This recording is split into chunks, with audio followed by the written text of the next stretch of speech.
Hello बेटा। आज हम लोग करने जा रहे हैं chemical reaction and equation class 10 का फर्स्ट चैप्टर है इसका एनसीईआरटी सॉल्यूशन। और आज हम लोग इसमें कंप्लीट इन टेक्स्ट क्वेश्चन को कवर करेंगे। सबसे पहले स्टार्ट करते हैं। ये पेज नंबर 6 का फर्स्ट इन टेक्स्ट क्वेश्चन है। Why should a magnesium ribbon why should a magnesium ribbon be cleaned before burning in air. हम मैग्नीशियम रिबन को क्यों क्लीन करते हैं एयर में बर्न करने से पहले? तो मैग्नीशियम रिबन को जब भी एयर में एक्सपोज किया जाता है तो एयर की ऑक्सीजन के साथ ये रिएक्ट करके एक लेयर बना लेता है अपने ऊपर मैग्नीशियम ऑक्साइड की। And it is a preventive layer that further do not oxidise. तो मैग्नीशियम ऑक्साइड की लेयर बनती है and this layer prevent further reaction of magnesium with oxygen. और इसकी वजह से हम मैग्नीशियम ऑक्साइड को रिमूव करने के लिए मैग्नीशियम रिबन को सैंड पेपर से क्लीन करते हैं। नाउ सी, अगले पार्ट में हमसे बोला जा रहा है क्वेश्चन नंबर 2 में right the balanced equation for the following chemical reaction. तो देखो यहाँ पर वर्ड इक्वेशन के फॉर्मेट में क्वेश्चन गिवन है, जैसे hydrogen plus chlorine gives hydrogen chloride. तो आपको सबसे पहला काम क्या करना है, हाइड्रोजन के लिए आपको लिख लेना है H2 और क्लोरीन के लिए आपको लिख लेना है Cl2। इसके बाद हाइड्रोजन क्लोराइड के लिए आप लिख लेंगे HCl। और अब आप इसको बैलेंस करेंगे। बैलेंस करने में आपको पता है ये बात कि यहाँ पर हाइड्रोजन के 2 एटम है, क्लोरीन के 2 एटम है। तो बैलेंस करते टाइम यहाँ हो जाएगा 2HCl।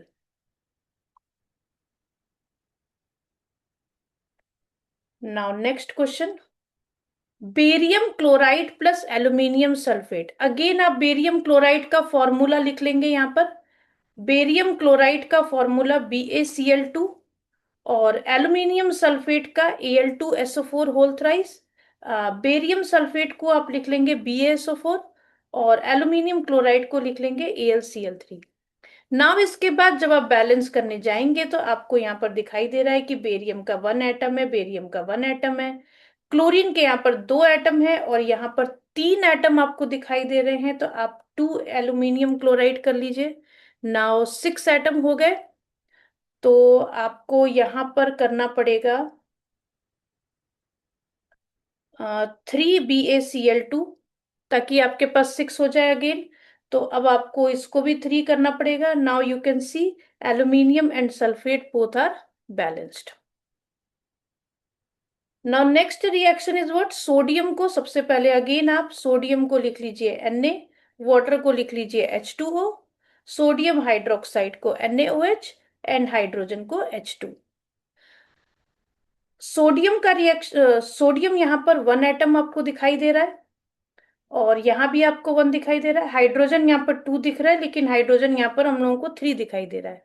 तो ऐसे केस में हम लोग क्या काम करेंगे, ऑड नंबर वाला रूल यूज करेंगे और इसको बनाना चाहेंगे 2NaOH। 2NaOH बनाते ही हाइड्रोजन 4 हो गया और यहाँ 2 लगा देंगे, now it is 4 and oxygen is 2, now it is balanced. नहीं, Na2 होना चाहिए तो Na भी यहाँ पे 2 हो जाएगा। Now it is balanced. Now right balanced chemical equation with state symbol. यहाँ पर आपको स्टेट सिंबल लगाने को बोल रहा है। तो ध्यान से देखिएगा, यहाँ पर मेंशन है solution of barium chloride. Solution of barium chloride मतलब पहले आप बेरियम क्लोराइड लिखिए और उसके आगे एक्वस वर्ड डाल दीजिए क्योंकि आप उसका सोल्यूशन बना रहे हैं। एक्वस का मतलब होता है solution in water. Sodium sulphate आप यहां पर लिखिए, सोडियम सल्फेट का वाटर में रिएक्शन, वाटर में सोल्यूशन बनाइए Na2SO4 एक्वस। फिर इनसॉल्युबल बेरियम सल्फेट का मतलब बेरियम सल्फेट का पीपीटी बन रहा है यहाँ पर। तो बेरियम सल्फेट को सॉलिड फॉर्म में लिख दीजिए and solution of sodium chloride again it is in aqueous format. अब हम इसको बैलेंस करने का ट्राई करेंगे। तो बैलेंस कर रहे हैं, बेरियम यहाँ पर 1 है, यहाँ पर 1 है, क्लोरीन यहाँ 2 है और यहाँ एक ही दिखाई दे रहा है तो हम यहाँ पर 2NaCl लगा देते हैं।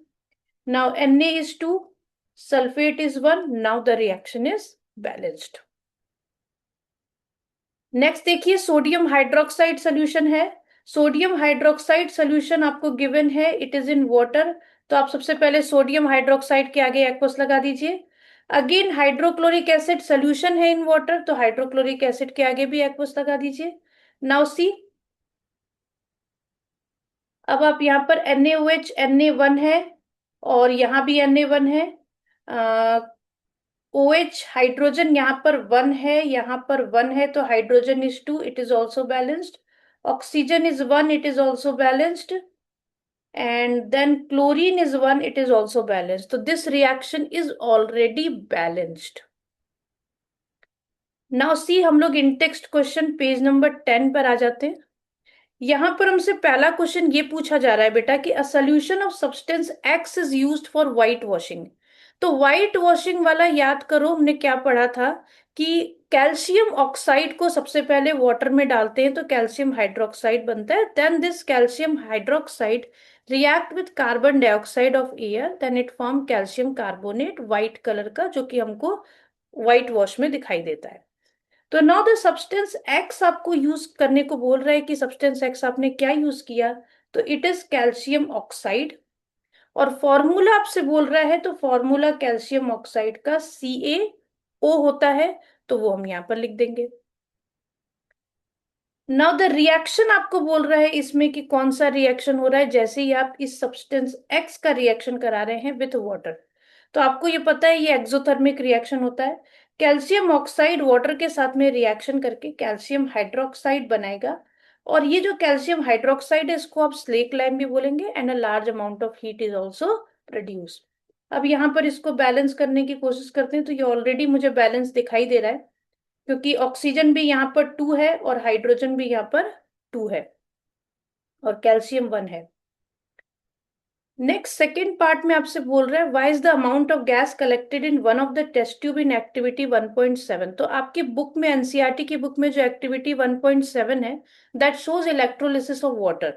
वाटर का इलेक्ट्रोलिसिस किया जा रहा है वहां पर, और आपको ये पूछा जा रहा है कि एक gas double of the amount में कलेक्ट होती है दूसरी गैस से।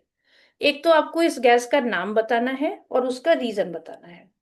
तो हम सबसे पहले क्या बोलेंगे कि एक्टिविटी 1.7 में इलेक्ट्रोलिसिस ऑफ वाटर है, और इसमें वाटर दो गैसेस बना रहा है, हाइड्रोजन और ऑक्सीजन। हाइड्रोजन गैस कैथोड पर कलेक्ट होती है और ऑक्सीजन गैस एनोड पर कलेक्ट होती है। हाइड्रोजन गैस कैथोड पर कलेक्ट होती है और हाइड्रोजन गैस एनोड पर कलेक्ट होती है।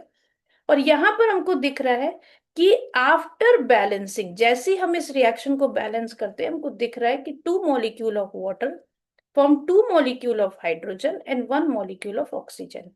It means volume of hydrogen gas is double than the volume of oxygen gas. तो आपसे जो पूछ रहा था कि कौन सी गैस डबल होगी, तो हाइड्रोजन गैस इज डबल। या फिर इसमें ऐसे भी क्वेश्चन पूछा जा सकता है कि eight which electrode the gas is in double amount, तो आप बोलते हैं कैथोड। कैथोड पर जो गैस मिल रही है वो डबल अमाउंट की मिल रही है। नाउ इन टेक्स्ट क्वेश्चन अगले पर आ जाते हैं, पेज नंबर 13 पर। इसमें ये पूछ रहा है आपसे कि why does the colour of copper sulphate solution changes when an iron nail is dipped in it. देखो, कभी भी अगर ऐसा क्वेश्चन पूछा जाता है ना जहां पर एक सॉल्ट है और एक एलिमेंट है, यहां पर सॉल्ट क्या है, कॉपर सल्फेट, और एलिमेंट क्या है, आयरन। तो अगर कभी भी कॉपर सल्फेट एलिमेंट से, मेटल से रिएक्ट करेगा, तो कोई मेटल जो कि हाईली रिएक्टिव होगा वो लेस रिएक्टिव मेटल को उसके सॉल्ट में से डिस्प्लेस कर देता है। तो यहां पर आयरन ज्यादा रिएक्टिव है कॉपर से, इसीलिए आयरन कॉपर को उसके सॉल्यूशन में से, कॉपर सल्फेट में से क्या कर देगा, डिस्प्लेस कर देगा। और कॉपर सल्फेट का कलर इनिशियली कैसा था, ब्लू कलर था, और जैसे ही उसने डिस्प्लेस किया आयरन ने बना लिया iron sulphate, and now the colour is green. तो ब्लू कलर का सोल्यूशन कन्वर्ट हो गया ग्रीन कलर के सोल्यूशन में। और यहां आप ये बात बोल सकते हैं कि copper sulphate is a blue colour solution, it convert into green colour solution. Now देखिए question number 2, give an example of double displacement reaction other than one given in activity 1.10। तो 1.10 वाली एक्टिविटी में आपको बेरियम क्लोराइड का sodium sulphate के साथ reaction करके दिखाया गया है, जिसमें बेरियम सल्फेट का पीपीटी बना है व्हाइट कलर का। तो हम दूसरा रिएक्शन यहां पर ये लिख सकते हैं कि अगर हम लेड नाइट्रेट का रिएक्शन, किसका रिएक्शन बेटा, लेड नाइट्रेट का रिएक्शन अगर हम पोटेशियम आयोडाइड के साथ कर दें, तो हमको लेड आयोडाइड का येलो पीपीटी मिलता है और पोटेशियम नाइट्रेट मिलता है। देखो बेटा, अपनी बुक में दो पीपीटी मेंशन्ड है, एक बेरियम सल्फेट और एक lead iodide. Barium sulphate white PPT है और लेड आयोडाइड येलो पीपीटी है। तो ये बहुत इंपॉर्टेंट रिएक्शन भी है। अब इसको हल्का सा हम स्टेटमेंट फॉर्मेट में भी लिख देंगे कि when lead nitrate react with potassium iodide, then yellow ppt of lead iodide and potassium nitrate is formed। और यहां पर हो क्या रहा है, हम इसको डबल डिस्प्लेसमेंट बोल क्यों रहे हैं, because exchange of ion between lead nitrate and potassium iodide take place. यहां पर हो क्या रहा है, लेड आयोडीन के साथ में रिएक्शन कर ले रहा है, आयन एक्सचेंज हो जा रहे हैं, और पोटेशियम नाइट्रेट के साथ में रिएक्शन कर जा रहा है, इसीलिए हम इसको डबल डिस्प्लेसमेंट बोलते हैं। नाउ देखिए, आपसे ये पूछा जा रहा है थर्ड क्वेश्चन में, identify the substance that are oxidised and the substance that are reduced.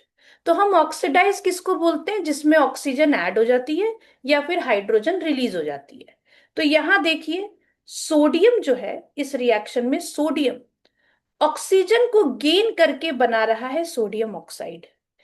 Sodium gain oxygen and form sodium oxide, इसीलिए हम बोल रहे हैं कि सोडियम ऑक्सीडाइज हो रहा है। और अगर एक सब्सटेंस ऑक्सीडाइज हो रहा है तो दूसरा 100% क्या हो रहा है, रिड्यूस हो रहा है। नाउ सी, नेक्स्ट रिएक्शन है कॉपर ऑक्साइड का हाइड्रोजन के साथ में। तो कॉपर ऑक्साइड जब हाइड्रोजन के साथ में रिएक्शन कर रहा है, तो हमको यहाँ पर दिखाई दे रहा है कि कॉपर ऑक्साइड के पास ऑलरेडी एक ऑक्सीजन है और उसने अपना ऑक्सीजन लूज किया एंड इट फॉर्म कॉपर। तो कॉपर ऑक्साइड अपना ऑक्सीजन लूज करके कॉपर बना रहा है, बिकॉज इसने ऑक्सीजन को लूज किया, इसलिए कॉपर ऑक्साइड इज रिड्यूस। और अगर कॉपर ऑक्साइड रिड्यूस हो गया तो हाइड्रोजन क्या हो गया, ऑक्सीडाइज हो गया। या फिर आप ऐसे भी देख सकते हैं कि हाइड्रोजन ने ऑक्सीजन को गेन किया है एंड इट फॉर्म वाटर। अब हम लोग नेक्स्ट पार्ट में बेटा इसके एनसीईआरटी के जो बैक एक्सरसाइज है वो हम लोग कवर करेंगे। तो आप लोग हमारे चैनल को सब्सक्राइब करिए और अगर आपको पसंद आया तो इसको लाइक भी करिएगा। Thank you.